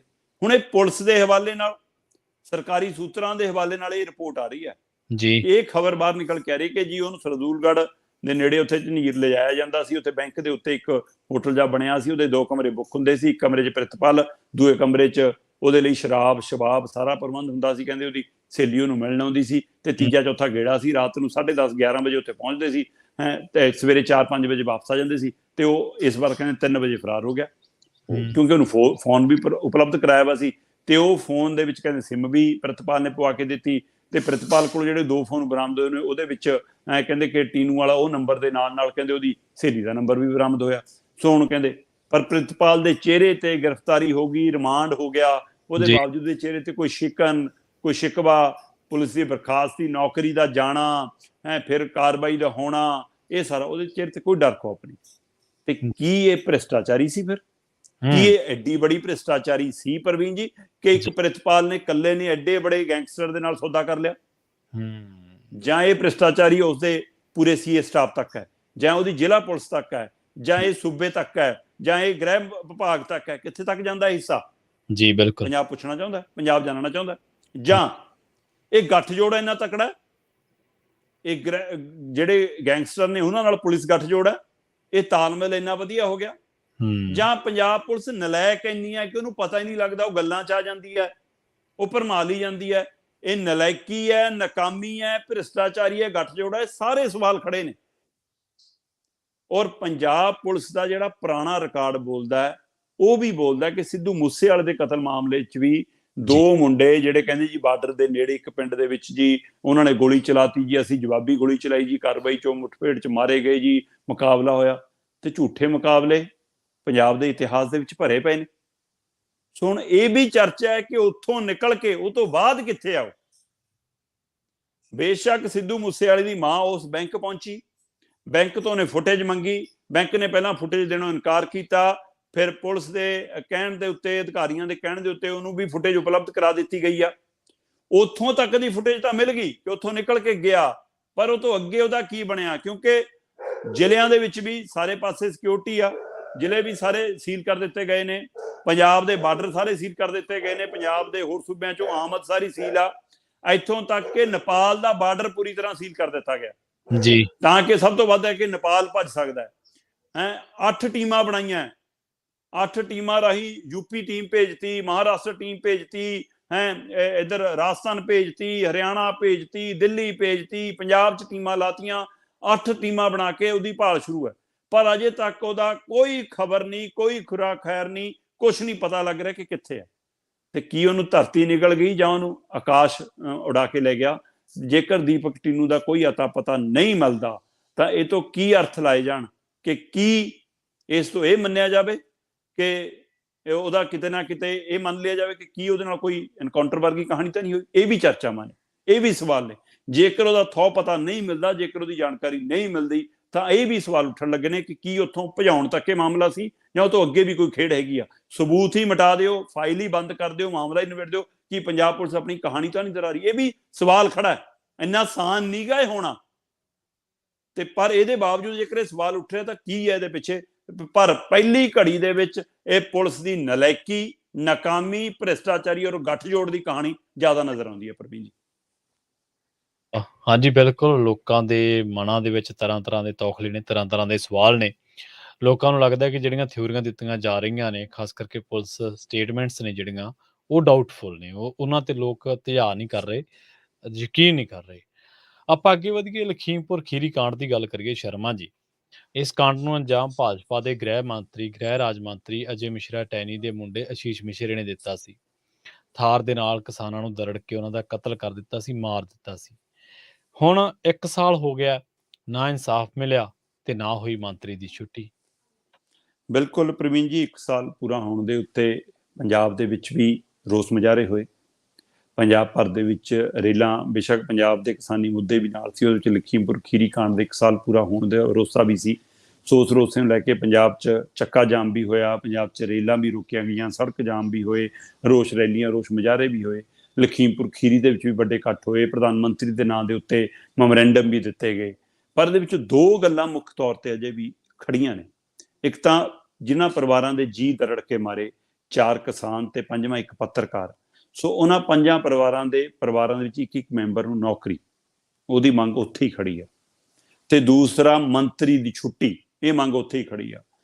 ਕੋਰਟ ਕਚਹਿਰੀ ਦੇ ਵਿੱਚ ਜਦੋਂ ਇਹ ਤੱਥ ਸਾਹਮਣੇ ਆ ਚੁੱਕੇ ਨੇ ਹੁਣ ਤੱਕ ਕਿ ਜੀਪ ਉਹਦੀ ਸੀ, ਗੱਡੀ ਉਹਦੀ ਸੀ, ਰਾਈਫਲ ਉਹਦੀ ਸੀ, ਗੋਲੀ ਉਹਦੀ ਸੀ, ਮੁੰਡਾ ਮੌਜੂਦ ਸੀ, ਮੰਤਰੀ ਦੇ ਬਿਆਨ, ਉਹਦੇ ਪਿਓ ਦੇ ਬਿਆਨ ਪਹਿਲਾਂ ਵੀ ਬਾਅਦ ਚੋਂ ਵੀ ਕਿਸਾਨਾਂ ਪ੍ਰਤੀ, ਕਿਸਾਨ ਸੰਗਠਨਾਂ ਪ੍ਰਤੀ, ਉਹਨਾਂ ਲੋਕਾਂ ਪ੍ਰਤੀ ਜਿਹੇ ਜੋ ਆਏ ਨੇ, ਉਹ ਤੱਥ ਸਾਰੇ ਸੰਕੇਤ ਕਰਦੇ ਨੇ ਕਿ ਬਾਪੂ ਦੀ ਸ਼ਹਿ ਵੀ ਸੀ, ਸੱਤਾ ਦਾ ਨਸ਼ਾ ਵੀ ਸੀ, ਉਹ ਤਾਕਤ ਦੀ ਜ਼ੋਰ ਅਜ਼ਮਾਇਸ਼ ਵੀ ਸੀ, ਉਹਦੇ ਨਸ਼ੇ ਦੇ ਵਿੱਚ ਹੀ ਉਹ ਦਰੜ ਨੇ, ਉਹਦੇ ਨਸ਼ੇ ਦੇ ਵਿੱਚੋਂ ਮਾਰੇ ਗਏ ਨੇ। ਸੋ ਇਹ ਸਾਰੇ ਪਹਿਲੂ ਜਦ ਸਾਹਮਣੇ ਆ ਚੁੱਕੇ ਨੇ, ਉਹਦੇ ਬਾਵਜੂਦ ਵੀ ਕੇਂਦਰ ਸਰਕਾਰ ਦੀ ਜ਼ਮੀਰ, ਸੂਬਾ ਸਰਕਾਰ ਦੀ ਜ਼ਮੀਰ, ਭਾਜਪਾ ਦੀ ਜ਼ਮੀਰ ਕਿਉਂ ਨਹੀਂ ਜਾਗਦੀ ਕਿ ਭਾਈ ਜਦੋਂ ਕੋਰਟ ਕਚਹਿਰੀ ਫੈਸਲਾ ਹੋ ਜਾਊਗਾ ਫਿਰ ਦੇਖਾਂਗੇ, ਜੇਕਰ ਤੁਸੀਂ ਬਰੀ ਹੁੰਨੇ ਹੋ ਫਿਰ ਤੁਹਾਡੇ ਮੰਤਰੀ ਉਹਦੇ ਵੀ ਬਰਖਾ ਦੁਬਾਰਾ ਬਹਾਲ ਕਰ ਦਾਂਗੇ, ਫਿਲਹਾਲ ਲਾਂਭੇ ਹੋ ਜਾਓ। ਤੇ ਘੱਟੋ ਘੱਟ ਪਾਰਟੀ ਸਰਕਾਰ ਐਡਾ ਬੜਾ ਜਿਹੜੀ ਦੇਸ਼ ਭਗਤੀ ਦਾ ਦਮ ਭਰਦੇ ਨੇ, ਉਹਨਾਂ ਨੂੰ ਇਹ ਦੇਸ਼ ਭਗਤੀ ਦਿਖਦੀ ਨਹੀਂ ਕਿ ਦੇਸ਼ ਭਗਤੀ ਦਾ ਹਿੱਸਾ ਨਹੀਂ ਕਿ ਤੁਸੀਂ ਲੋਕਾਂ ਦੇ ਨਾਲ ਖੜੋ। ਤੇ ਇਹ ਲੋਕਾਂ ਦੇ ਵਿਰੁੱਧ ਸੱਤਾ ਹੀ ਹੈ। ਇਹਦਾ ਮਤਲਬ ਮੋਦੀ ਤੋਂ ਲੈ ਕੇ ਅਮਿਤ ਸ਼ਾਹ ਤੋਂ ਲੈ ਕੇ ਉਹਨਾਂ ਦੇ ਅਜੇ ਮਿਸ਼ਰਾ ਤੱਕ, ਇਹ ਸਾਰਿਆਂ ਨੂੰ, ਯੋਗੀ ਤੱਕ ਨੂੰ ਸੱਤਾ ਦਾ ਨਸ਼ਾ ਕਿ ਸਾਡਾ ਕੀ ਵਿਗਾੜ ਲਓਗੇ, ਫਿਰੀ ਜਾਓ ਕੋਰਟ ਕਚਹਿਰੀ। ਸੋ ਇਸੇ ਲਈ 1 ਸਾਲ ਪੂਰਾ ਹੋਣ ਦੇ ਬਾਵਜੂਦ ਵੀ ਉਹਨਾਂ 4 ਕਿਸਾਨ ਤੇ 5ਵੇਂ ਪੱਤਰਕਾਰ ਕਸ਼ਪ ਦੇ ਉਹਨਾਂ 5 ਪਰਿਵਾਰਾਂ ਨੂੰ ਅਜੇ ਤੱਕ ਨਿਆਂ ਨਹੀਂ ਮਿਲਿਆ, ਅਜੇ ਤੱਕ ਇਨਸਾਫ ਨਹੀਂ ਮਿਲਿਆ ਤੇ ਅਜੇ ਤੱਕ ਉਹਨਾਂ ਦੇ ਪਰਿਵਾਰ ਨੂੰ ਜਿਹਨੂੰ ਨੌਕਰੀ ਵੀ ਨਹੀਂ ਮਿਲੀ। ਔਰ ਜਿਹੜੀ ਮੰਗ ਪਹਿਲੇ ਦਿਨ ਤੋਂ ਚੱਲੀ ਆਉਂਦੀ ਹੈ ਕਿ ਮੰਤਰੀ ਨੂੰ ਅਹੁਦੇ ਤੋਂ ਬਰਖਾਸਤ ਕਰੋ, ਮੁੰਡਾ ਅੰਦਰ ਹੈ, ਮੁੰਡੇ ਨੂੰ ਵੀ ਹੇਠਲੀ ਅਦਾਲਤ ਨੇ ਤਾਂ ਖੇਡ ਹੋ ਗਈ ਸੀ ਜ਼ਮਾਨਤ ਦੀ, ਪਰ ਉਹ ਮਾਨਯੋਗ ਸੁਪਰੀਮ ਕੋਰਟ ਨੇ ਉਹਦੇ ਉੱਤੇ ਰੋਕ ਲਾ ਦਿੱਤੀ ਕਿ ਜ਼ਮਾਨਤ ਨਹੀਂ ਹੋਣੀ। ਸੋ ਉਹਦੇ ਬਾਵਜੂਦ ਵੀ ਪਰ ਅਜੇ ਤੱਕ ਮੰਤਰੀ ਦੀ ਬਹਾਲੀ ਮਤਲਬ ਕਿ ਛੁੱਟੀ ਨਹੀਂ ਹੋਈ, ਉਸ ਨੂੰ ਲੈ ਕੇ ਲਗਾਤਾਰ ਪ੍ਰਦਰਸ਼ਨ ਜਾਰੀ ਹੈ। ਪਰ ਇਹ ਸਭ ਦੇ ਦਰਮਿਆਨ ਉਸ ਘਟਨਾਕ੍ਰਮ ਦੇ ਵਿੱਚ ਭਾਜਪਾ ਦੀਆਂ ਗੱਡੀਆਂ ਦੇ ਇੱਕ ਡਰਾਈਵਰ ਵੱਲੋਂ ਵੀ ਕਾਊਂਟਰ ਕੇਸ ਕੀਤਾ ਹੋਇਆ ਪ੍ਰਵੀਨ ਜੀ। ਉਸ ਕਾਊਂਟਰ ਕੇਸ ਦੇ ਵਿੱਚ ਵੀ 4-5 ਕਿਸਾਨ ਅੰਦਰ ਨੇ ਜੀ, ਤੇ ਉਹਨਾਂ ਕਿਸਾਨਾਂ ਦੇ ਪਰਿਵਾਰਾਂ ਨੂੰ ਵੀ ਕੱਲ ਸੰਯੁਕਤ ਕਿਸਾਨ ਮੋਰਚੇ ਵੱਲੋਂ 2-2 ਲੱਖ ਦੇ ਚੈੱਕ ਦਿੱਤੇ ਗਏ ਨੇ ਤੇ ਉਹਨਾਂ ਦੇ ਕਿਸਾਨ ਪਰਿਵਾਰਾਂ ਦੀ ਪੈਰਵੀ ਵੀ ਮੋਰਚੇ ਦੇ ਮਤਲਬ ਕਿ ਆਗੂਆਂ ਦਾ ਜਿਹੜਾ ਵਕੀਲਾਂ ਦਾ ਪੈਨਲ ਆ ਉਹ ਵੀ ਨਾਲ ਮਿਲ ਕੇ ਕਰ ਰਿਹਾ। ਪਰ ਇਹਦੇ ਬਾਵਜੂਦ ਵੀ ਉੱਥੇ ਵੀ ਸਰਕਾਰ ਪਹਿਲ ਕਦਮੀ ਨਹੀਂ ਕਰ ਰਹੀ ਕਿ ਭਾਈ ਜਦੋਂ ਪਤਾ ਲੱਗ ਰਿਹਾ ਤੱਥ ਇਹ ਆ ਰਹੇ ਨੇ ਤਾਂ ਉਹ ਕਾਊਂਟਰ FIR ਰੱਦ ਕਿਉਂ ਨਹੀਂ ਹੋਈ ਅਜੇ ਤੱਕ, ਉਹ ਕਿਸਾਨ ਰਿਹਾ ਕਿਉਂ ਨਹੀਂ ਹੋਈ ਅਜੇ ਤੱਕ। ਸੋ ਇਸ ਲਈ ਇਹ ਸਾਰੇ ਪਹਿਲੂ ਧਿਆਨ 'ਚ ਨੇ। ਇੱਥੋਂ ਤੱਕ ਕਿ ਹਰਿਆਣਾ 'ਚ ਤਾਂ ਜਿਹੜੇ ਅੰਦੋਲਨ ਵਾਲੇ ਕੇਸ ਨਹੀਂ ਮੁੱਕੇ ਸੀ, ਦਿੱਲੀ 'ਚ ਅਜੇ ਅੰਦੋਲਨ ਵਾਲੇ ਕੇਸ ਨਹੀਂ ਪੂਰੀ ਤਰ੍ਹਾਂ ਮੁੱਕੇ ਸੀ, ਜਦੋਂ ਕਿ ਚਿੱਠੀ 'ਚ ਲਿਖ ਕੇ ਕਿਹਾ ਸੀ ਕਿ ਅੱਜੇ ਲੀਕ ਮਾਰਦੇ ਆ। ਸੋ ਅਜੇ ਤੱਕ ਸਮਾਨ ਉੱਥੇ ਖੜਾ ਗਲ ਰਿਹਾ। ਸੋ ਇਹ ਸਾਰੇ ਪਹਿਲੂ ਖੜੇ ਨੇ। ਸਰਕਾਰ ਇਨਸਾਫ ਦੇਣ ਦੀ ਮਨਸ਼ਾ ਸਰਕਾਰ ਦੀ, ਸੱਤਾ ਦੀ, ਪ੍ਰਸ਼ਾਸਨ ਦੀ ਨਜ਼ਰ ਨਹੀਂ ਆਉਂਦੀ ਔਰ ਇਹ ਮਾਮਲਾ ਲੰਬਾ ਖਿੱਚਦਾ ਨਜ਼ਰ ਆਉਂਦਾ, ਪਰ ਕਿਸਾਨਾਂ ਦਾ ਰੋਸਾ ਵੀ ਔਰ ਏਕਾ ਵੀ ਬਰਕਰਾਰ ਹੈ। ਜੀ, ਅਗਲੀ ਖਬਰ ਦੇ ਵੱਲ ਵਧੀਏ ਸ਼ਰਮਾ ਜੀ ਤੇ ਗੱਲ ਕਰੀਏ, ਰੁਖ ਕਰੀਏ ਹਰਿਆਣੇ ਦਾ, ਗੱਲ ਕਰੀਏ ਆਦਮਪੁਰ ਉਪਚੋਣ ਦੀ। ਇੱਥੇ ਕਾਂਗਰਸ ਤੇ ਭਾਜਪਾ ਦੋਵਾਂ ਦੀ ਸ਼ਾਖ ਦਾਅ ਤੇ ਹੈ, ਪਰ ਉਧਰ ਆਮ ਆਦਮੀ ਪਾਰਟੀ ਦੂਜੇ ਦਾਅ ਤੇ ਹੈ। ਬਿਲਕੁਲ ਹੈ, ਤੁਸੀਂ ਬਿਲਕੁਲ ਸਹੀ ਕਿਹਾ ਕਿ ਭਾਜਪਾ ਤੇ ਕਾਂਗਰਸ ਦੀ ਸ਼ਾਖ ਦਾਅ ਤੇ ਹੈ ਤੇ ਆਮ ਆਦਮੀ ਪਾਰਟੀ ਇਸ ਸਭ ਦੇ ਵਿੱਚ ਦਾਅ ਲਾਉਣ ਨੂੰ ਫਿਰਦੀ ਹੈ ਨਾ। ਉਹਦਾ ਕਾਰਨ ਇਹ ਹੈ ਪ੍ਰਵੀਨ ਜੀ ਕਿ ਜੱਦੀ ਪੁਸ਼ਤੀ ਸੀਟ ਭਜਨ ਲਾਲ ਟੱਬਰ ਆਪਣੀ ਸਮਝਦਾ ਕਿ ਜੱਦੀ ਪੁਸ਼ਤੀ ਸੀਟ ਸਾਡੀ ਹੈ, 15 ਵਾਰ ਲਗਾਤਾਰ ਜਿੱਤੇ, ਤੇ ਇਸ ਲਈ ਉਹਨਾਂ ਨੂੰ ਲੱਗਦਾ ਕਿ ਇਹ ਸੀਟ ਸਾਡੇ ਹੱਥੋਂ ਜਾਣੀ ਨਹੀਂ ਚਾਹੀਦੀ ਉਸ ਪਰਿਵਾਰ ਦੀ, ਚਾਹੇ ਅਸੀਂ ਪਾਲਾ ਬਦਲ ਕੇ ਹੁਣ ਕਾਂਗਰਸੀਆਂ ਤੋਂ ਭਾਜਪਾ ਹੀ ਹੋ ਗਿਆ, ਇਹ ਸੀਟ ਤੇ ਸਾਡਾ ਹੀ ਕਬਜ਼ਾ ਬਣਦਾ ਹੈ। ਦੂਸਰੇ ਪਾਸੇ ਕਾਂਗਰਸ ਨੂੰ ਲੱਗਦਾ ਹੈ ਕਿ ਇਹ ਸੀਟ ਸਾਡੀ ਸੀ ਤੇ ਭਾਜਪਾ ਦੀ ਧੱਕੇਸ਼ਾਹੀ ਦੇ ਵਿਰੁੱਧ ਅਸੀਂ ਪ੍ਰਚਾਰ ਕਰਾਂਗੇ ਤਾਂ ਅਸੀਂ ਇਹ ਸੀਟ ਆਪਣੀ ਬਚਾ ਲਈਏ, ਇਸ ਲਈ ਉਹਨਾਂ ਦੀ ਸ਼ਾਖ ਦਾਤੇ ਹੈ।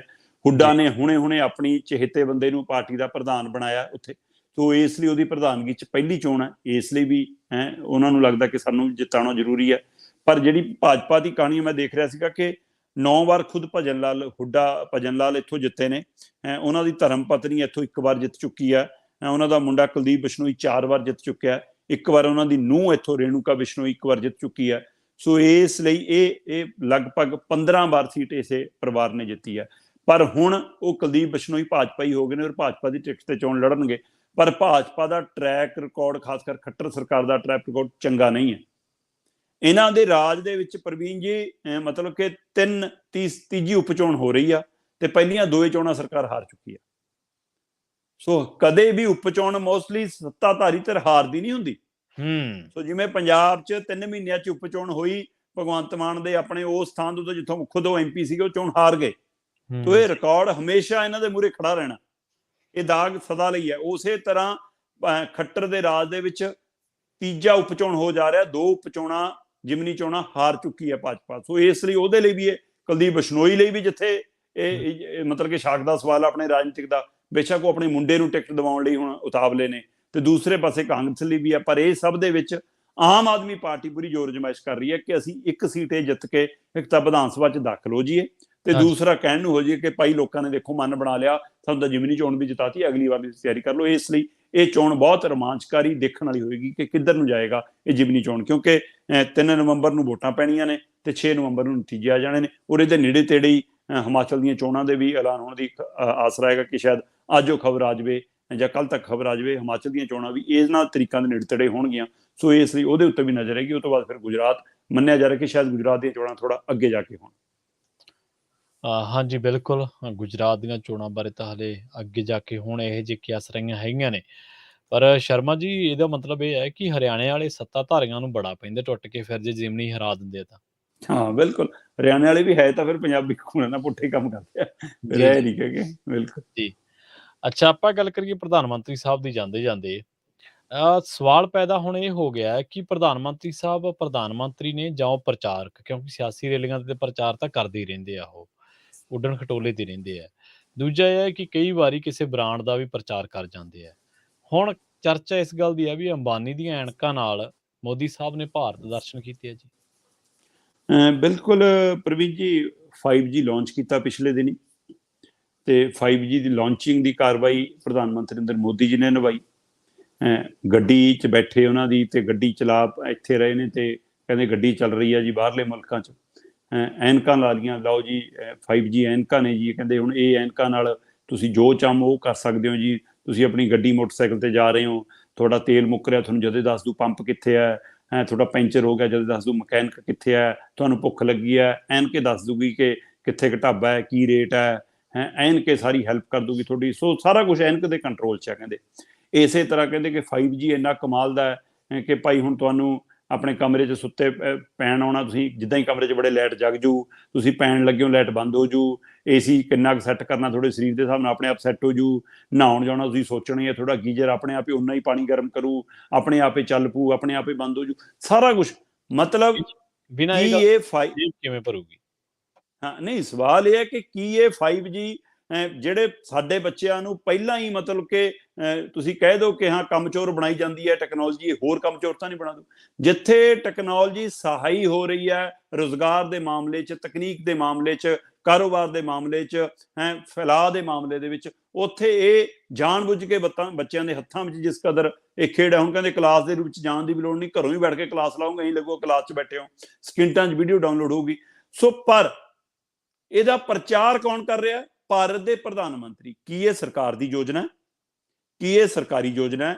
ਕੀ ਇਹ ਲੋਕ ਹਿੱਤੀ ਕੋਈ ਯੋਜਨਾ ਹੈ? ਨਹੀਂ ਜੀ, ਇਹ ਅਵਾਨੀਆਂ ਦਾ ਪ੍ਰੋਜੈਕਟ ਹੈ। ਅਵਾਨੀਆਂ ਦੀ ਸਕੀਮ ਹੈ, ਪ੍ਰਾਈਵੇਟ ਘਰਾਣੇ ਦੀ ਗੱਡੀ ਹੈ ਤੇ ਉਸ ਗੱਡੀ ਨੂੰ ਡਰਾਈਵ ਕਰ ਰਹੇ ਨੇ ਪ੍ਰਧਾਨ ਮੰਤਰੀ ਮੋਦੀ। ਇਹਦਾ ਮਤਲਬ ਤੁਸੀਂ ਕਿਹਦੀ ਗੱਡੀ ਚਲਾ ਰਹੇ ਹੋ? ਅਵਾਨੀਆਂ ਦੀ ਗੱਡੀ ਚਲਾ ਰਹੇ ਹੋ, ਦੇਸ਼ ਨੂੰ ਨਹੀਂ ਅੱਗੇ ਲੈ ਕੇ ਜਾ ਰਹੇ। ਤੁਸੀਂ ਕਿਹਦੀਆਂ ਐਨਕਾਂ ਲਾ ਕੇ 5G ਨੂੰ ਲਾਂਚ ਕੀਤਾ? ਅਵਾਨੀਆਂ ਦੀ ਐਨਕ। ਇਹਦਾ ਮਤਲਬ ਪ੍ਰਧਾਨ ਮੰਤਰੀ ਨਰਿੰਦਰ ਮੋਦੀ ਕਾਰਪੋਰੇਟ ਘਰਾਣਿਆਂ ਦੀ ਐਨਕ ਚੋਂ ਦੇਸ਼ ਨੂੰ ਦੇਖਦੇ ਨੇ, ਕਾਰਪੋਰੇਟ ਘਰਾਣਿਆਂ ਦੀ ਨਜ਼ਰ ਤੋਂ ਦੇਸ਼ ਨੂੰ ਦੇਖਦੇ ਨੇ, ਤੇ ਉਸ ਦੇ ਵਿੱਚੋਂ ਫਿਰ ਸੌਣ ਦਾ ਹਰੇ ਨੂੰ ਕਹਿੰਦੇ ਹਰਾ ਹਰਾ ਹੀ ਦਿਖਦਾ। ਤਾਂ ਫਿਰ ਅਵਾਨੀਆਂ ਦੀ ਐਨਕ ਦੇ ਵਿੱਚੋਂ ਦੇਖੋਗੇ ਤਾਂ ਫਿਰ ਬੱਸ ਅੱਡੇ ਵੀ ਪ੍ਰਾਈਵੇਟ, ਰੇਲਵੇ ਸਟੇਸ਼ਨ ਵੀ ਪ੍ਰਾਈਵੇਟ, LIC ਵੀ ਪ੍ਰਾਈਵੇਟ, ਜਹਾਜ਼ ਵੀ ਪ੍ਰਾਈਵੇਟ, ਟ੍ਰੇਨਾਂ ਵੀ ਪ੍ਰਾਈਵੇਟ, ਰੇਲਵੇ ਸਟੇਸ਼ਨ ਵੀ ਪ੍ਰਾਈਵੇਟ, ਬਿਜਲੀ ਬੋਰਡ ਵੀ ਪ੍ਰਾਈਵੇਟ, ਬਿਜਲੀ ਦੀ ਸਪਲਾਈ ਵੀ ਪ੍ਰਾਈਵੇਟ, ਗੈਸ ਵੀ ਪ੍ਰਾਈਵੇਟ। ਕਿਹੜੀ ਚੀਜ਼ ਬਚੀ ਹੈ ਫਿਰ ਸਰਕਾਰ ਕੋਲ? ਸੋ ਭਾਰਤ ਨੂੰ ਪ੍ਰਾਈਵੇਟ ਕਰਨ ਨਰਿੰਦਰ ਮੋਦੀ ਨੇ ਜੇਕਰ ਕੀਤਾ, ਉਹਦਾ ਮਤਲਬ ਹੁਣ ਸਮਝ ਆਉਣ ਲੱਗਿਆ ਕਿ ਅਸਲ ਦੇ ਵਿੱਚ ਉਹ ਦੇਸ਼ ਨੂੰ ਦੇਸ਼ ਦੀ ਨਜ਼ਰੀਏ ਤੋਂ ਨਹੀਂ, ਅਵਾਨੀਆਂ ਅਡਾਨੀਆਂ ਦੀ ਐਨਕਾਂ ਜੋ ਦੇਖਦੇ ਨੇ। ਜਦੋਂ ਕਾਰਪੋਰੇਟ ਘਰਾਣੇ ਦੀ ਐਨਕ ਚੋਂ ਦੇਖਣਗੇ ਫਿਰ ਉਹਦਾ ਭਾਰਤ ਦਰਸ਼ਨ ਅਜਿਹਾ ਹੀ ਹੋਊਗਾ ਜਿਹੋ ਜਿਹਾ ਅਵਾਨੀ ਅਡਾਨੀ ਚਲਾਉਂਦੇ ਚਾਹੁੰਦੇ ਨੇ। ਤੇ ਜੇ ਉਹਨਾਂ ਦੀ ਗੱਡੀ ਚਲਾਉਣਗੇ ਫਿਰ ਉਹਨਾਂ ਦੀਆਂ ਰਾਹਾਂ ਤੇ ਹੀ ਚੱਲਣਗੇ ਜਿਹੜੀਆਂ ਰਾਹਾਂ ਉਹਨਾਂ ਨੂੰ ਮੰਜ਼ਿਲ ਤੇ ਲੈ ਕੇ ਜਾਂਦੀਆਂ ਨੇ। ਦੇਸ਼ ਭਟਕਦਾ ਭਟਕ ਜਾਵੇ, ਦੇਸ਼ ਪਟੜੀ ਤੋਂ ਉਤਰ ਜਾਵੇ, ਉਹਦੇ ਨਾਲ ਕੋਈ ਮਤਲਬ ਨਹੀਂ। ਮੋਦੀ ਜੀ ਪਾਰਟੀ ਦੇ ਪ੍ਰਚਾਰਕ ਜਾਂ ਅਵਾਨੀਆਂ ਅਡਾਨੀਆਂ ਦੇ ਪ੍ਰਚਾਰਕ ਵਜੋਂ ਵੱਧ ਕੰਮ ਕਰਦੇ ਨਜ਼ਰ ਆਉਂਦੇ ਨੇ, ਪ੍ਰਧਾਨ ਮੰਤਰੀ ਵਜੋਂ ਬਹੁਤ ਘੱਟ।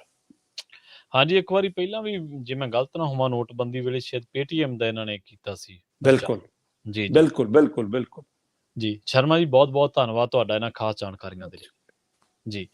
ਸੋ ਪ੍ਰੋਗਰਾਮ ਖਬਰ ਤੇ ਨਜ਼ਰ ਦੇ ਵਿੱਚ ਇੰਨਾ ਹੀ ਸਮਾਂ ਇਜਾਜ਼ਤ ਨਹੀਂ ਦਿੰਦਾ। ਪੰਜਾਬੀ ਰੇਡੀਓ USA ਤੇ ਪ੍ਰੋਗਰਾਮਾਂ ਦਾ ਸਿਲਸਿਲਾ ਲਗਾਤਾਰ ਜਾਰੀ ਹੈ। ਜੁੜੇ ਰਹੋ ਪੰਜਾਬੀ ਰੇਡੀਓ USA ਦੇ ਨਾਲ।